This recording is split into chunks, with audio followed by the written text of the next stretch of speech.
Mahabharatam part 1. ఇందులో మహాభారతాన్ని కథలుగా చెప్పడం జరిగింది. నచ్చితే లైక్ చేసి సబ్స్క్రైబ్ చేసుకోండి. హస్తినాపురానికి రాజు అయిన శాంతన మహారాజు ధర్మపాలకుడు, ప్రజల కష్టాలను తీర్చే మహానుభావుడు.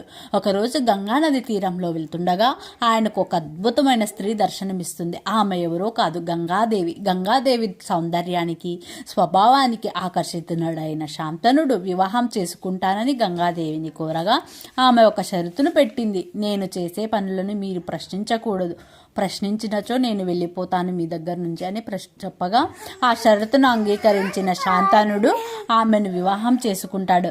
వారికి పుట్టిన పిల్లలను గంగాదేవి గంగానదిలో పడేస్తూ ఉండేది.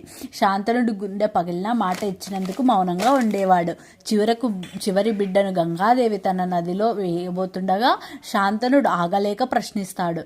వెంటనే గంగాదేవి తన నిజ స్వరూపాన్ని వెల్లడించి ఆ శిశువును పెద్ద చేసి తీర్చిదిద్దిన తర్వాత అప్పచెపుతానని వెళ్ళిపోతుంది.